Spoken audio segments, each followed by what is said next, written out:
दर्शन करते भय निमि को दोष दे में सौक्षम चास्या मदन भव तक कैसो है। श्री किशोरी जी को श्याम सुंदर को आस्वादन करते भय सुख कैसो है कि जहां पे विधाता की सृष्टि को दोष दियो जान लगे, जहां पे निमि को दोष दियो जान लगे, ऐसा सुख श्री किशोरी जी को प्राप्त। श्री प्रिया जी को जो सुख प्राप्त है वह सुख की कोई सीमा नहीं है, जहां पे पलकांतर सहन नहीं हो रहे हो और विधाता को गाली दी नहीं जाए। ये कृष्ण सुख श्रीमन श्याम सुंदर के हृदय में या सुख को प्राप्त करने की ललक उत्पन्न हो रही है, ललचा रहे हैं, भटक रहे हैं कि हाय श्री प्रिया को जो सुख है मेरा दर्शन करें। सौक्षम चास्या मदन भव तक कीदृश श्री श्याम सुंदर अनुभव कर रहे हैं, बोले आहा ये दशा मेरी कभी भी नहीं भई कि मैं विधाता से कहूं कि अरे विधाता तो पे सृष्टि करवा नहीं आयो, परंतु गोपिकागण विधाता से कह रही हैं कि अरे विधाता तो पे सृष्टि करवा नहीं आयो। हाय मैं प्रिया के मुख को दर्शन करके जो सुख वह सुख को प्रिया के सुख वर्धन के ताई विनियोग नहीं कर सकूं, परंतु प्रिया को मेरा मुख दर्शन करके जो सुख की प्राप्ति हो, श्री प्रिया वह सुख को मेरे सुख बढ़ावे के ताई ही पूरी तरह से विनियुक्त कर दें। किशोरी जी के पास में अपना सुख है ही नहीं, श्याम सुंदर के सुख की वृद्धि ही किशोरी जी के सुख को स्वरूप है।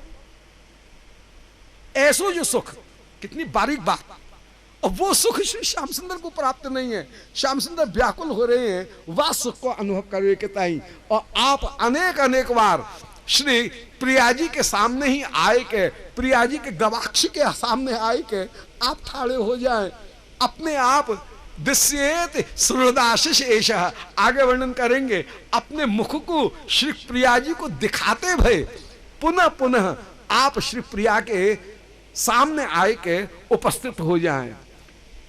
श्री किशोरी जी के आनंद को का ठिकानो, श्री कृष्ण को सौंदर्य तो अद्भुत है ही है, परंतु किशोरी जी को आनंद अद्भुत हो के विराजमान कि पीत्वा मुकुंद मुख सारख मक्ष भृंगई। श्री किशोरी जी अपने नयन भृंगन के द्वारा श्री श्याम सुंदर के मुख माधुर्य के सार को पान करती भई विराजमान है, और पान करके दिन भर को जो विरह ताप वह विरह ताप को दूर करती भई ये विराजमान है।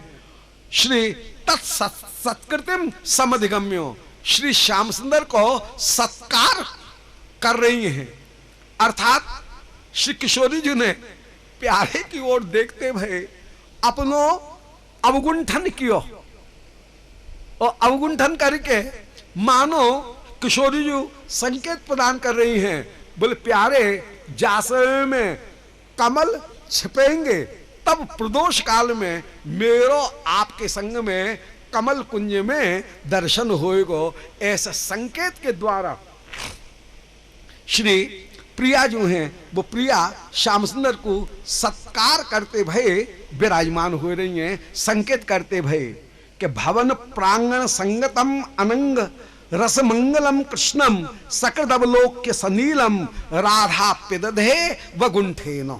श्री राधिका ने नील अवगुंठन के द्वारा अपने मुख कमल को ढांको है, मानो कह रही हैं कि प्रदोष काल में जब कमल बंद हो जाएंगे वास्तव में प्यारे कमल कुंज में ही आपके संग में मेरो मिलन होएगा।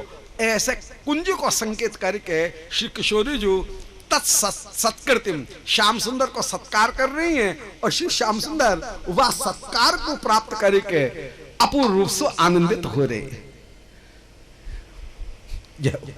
सो तत्सत्कृतिम समधिगम्य विवेश गोष्ठम, प्रिया की या अनुकंपा को प्राप्त करके परम कृतकृत्य होते भय प्रिया के व नयनन के द्वारा दिए गए जो आशीर्वाद वाकु ही मानो माथे के ऊपर धारण करके आप अपने गोष्ठ में पधारे। श्री श्याम सुंदर मस्तक के ऊपर जो मयूर मुकुट धारे हैं वो मयूर मुकुट का है, बोले राधिका के नेत्रन की आदेश की मानो आदेश को ही आपने अपने मस्तक के ऊपर धारण किया है। ऐसे मस्तक के ऊपर वह आदेश को धारण करके मयूर मुकुट के रूप में पधारे हैं। मयूर मुकुट की जो छवि वो प्रिया के नेत्रन के समान है। वो नेत्र के द्वारा जो आदेश धारण किया वो आदेश ही मयूर मुकुट बन के श्याम सुंदर के मस्तक के ऊपर मानो विराजमान। आनंद पूर्वक आप पहले भवन में पधारे, श्री यशोदा जी ने आपका स्वागत किया है, कछु जलपान करके आपने विश्राम किया, स्नान करके सुखपूर्वक आप विराजमान भये। इतने में ही गोदोहन जो है वो गोदोहन करवे के ताई पधारे हैं। गोदोहन करके फिर शयन भोग आरोग के आप आनंद पूर्वक श्री नंद बाबा के पास में सुखपूर्वक सभा में जाए के विराजमान होए।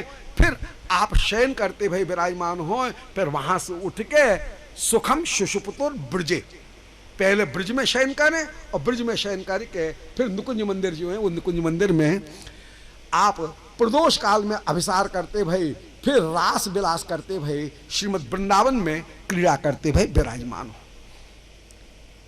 एक दिन बलदाऊ जी को जन्मदिन, श्री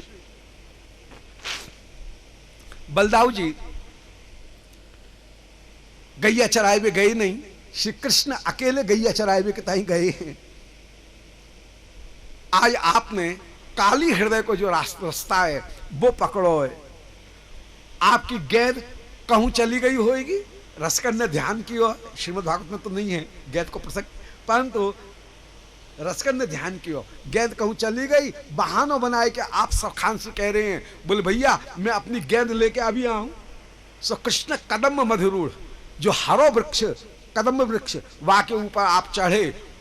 काली के प्रभाव के कारण आसपास के जितने भी वृक्ष वे तो सब सूख गए हैं, और कृष्ण कदम्ब, ये जो कदम्ब वृक्ष है ये हरो भरो वृक्ष है।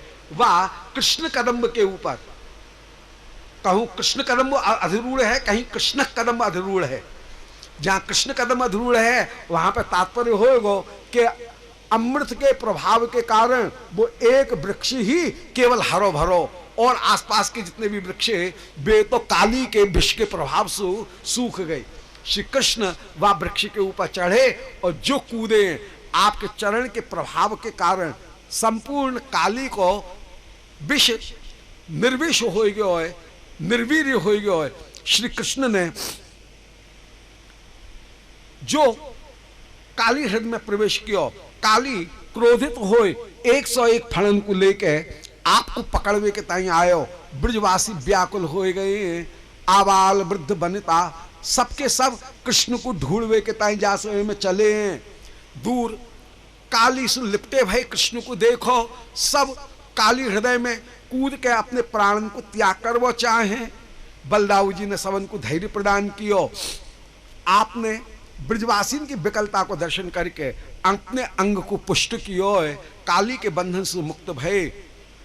मन में विचार करें कि बड़े बड़े कलाबान देखे, कोई थारी पे नाचे, कोई कटोरी पे नाचे, कोई गिलास, कोई तलवार, कोई रस्सी, कोई बतासे, कोई कांटे, कोई रंग, बड़े बड़े नाचे वाले देखे। हम सबरे कलाबानन के गुरु ही कहा जो सांप के माथे पे नहीं नाचे। सो करताली दे बे बनमाली, काली की चंचल फणाली पे थे करके जो नृत्य करवे के ताई ठाड़े भये। आकाश में जितने भी देवता वे सब संगत करवे के ताई उपस्थित होए गए। कृष्ण के संग में कौन संगत कर सके। तत्थैया तथैया किट किट धाम तोक तथाम था, ऐसे कहे के जो चरण को प्रहार करें, जा जा